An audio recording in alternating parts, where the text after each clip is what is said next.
جنت کی نعمت قائم اور دائم ہے، ہمیشہ ہمیشہ، اس لیے کہ اس کا تعلق اللہ تبارک و تعالی کی رحمت اور رضا سے ہے، جبکہ دنیا کی نعمت عارضی اور فانی ہے کہ دنیا کا تعلق امتحان سے ہے۔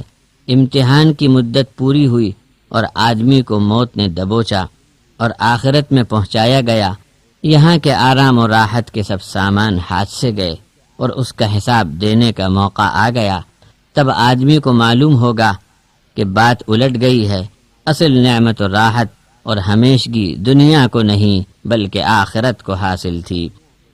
سورہ یونس علیہ السلام کی آیت نمبر 19 ہے، وَمَا كَانَ النَّاسُ إِلَّا أُمَّةً وَاحِدَةً فَاخْتَلَفُوا وَلَوْلَا كَلِمَةٌ سَبَقَتْ مِن رَّبِّكَ لَقُضِيَ بَيْنَهُمْ فِيمَا فِيهِ يَخْتَلِفُونَ۔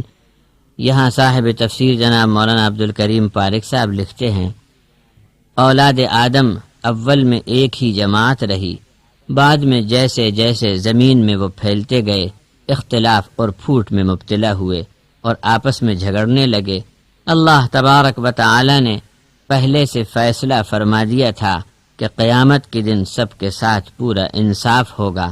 اگر یہ بات نہ ہوتی تو اب تک معاملہ نپٹا دیا جاتا، مگر سب کو انتظار ہے، آخری فیصلے کا دن دنیا میں نہیں بلکہ آخرت میں ہے۔ سورت نمبر 25 الفرقان کی آیت 29 کے تحت جناب مولانا پارک صاحب لکھتے ہیں، دنیا میں بہت سے یار دوست آشنا ہوتے ہیں، آدمی ان پر تکیہ کر لیتا ہے اور اس ماحول میں آخرت کو بھول بیٹھتا ہے۔ رفاقت کا عین وقت جب آیا کہ دوست ساتھ دیں تو سب یار و دوست رخصت ہو چکے تھے اور ایسے سنگی ساتھی بیگانہ ہی نکلے جو وقت پر مصیبت میں ساتھ چھوڑ بھاگے۔ سورۃ القمر کی آیت نمبر 6 ہے، یوم یدعو الداعی الی شیء نکر۔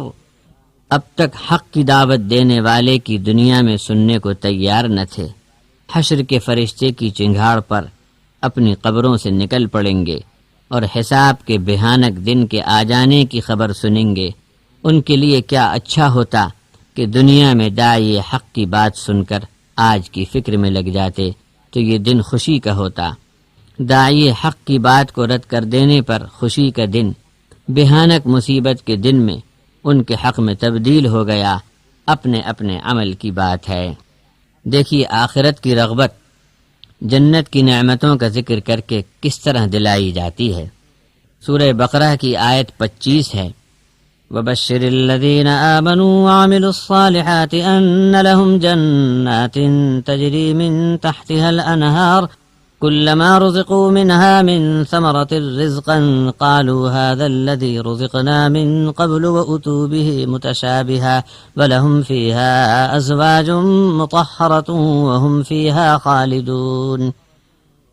حضرت مولانا پارک صاحب ان آیات کی تشریح اس طرح فرماتے ہیں، گویا یہ تمام چیزیں ہمارے سامنے ہیں۔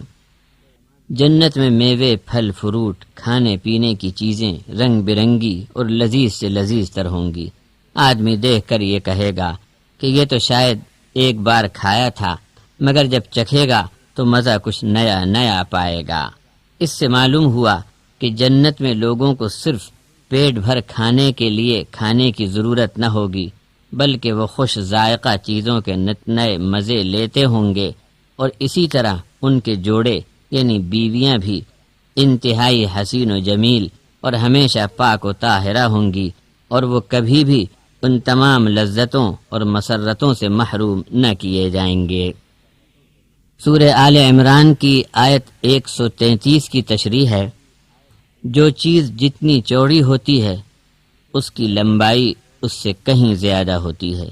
جنت کی چوڑان جب 7 آسمانوں اور زمین کے برابر ہے تو لمبائی اس سے لاکھوں کروڑوں گنی زیادہ ہوگی۔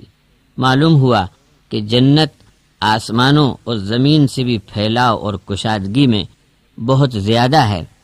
یہ بات ہم کو گنجائش کے اندازے کے قریب لانے کے لیے فرمائی گئی ہے، ورنہ جنت کی وسعت اور گنجائش کا صحیح انداز کر لینا انسانی ذہن کے لیے ممکن نہیں ہے۔ ابھی آپ نے جو تفسیر سنی وہ آیت بھی سن لیجئے، وسارعوا إلى مغفرة من ربكم وجنة عرضها السماوات والأرض أعدت للمتقين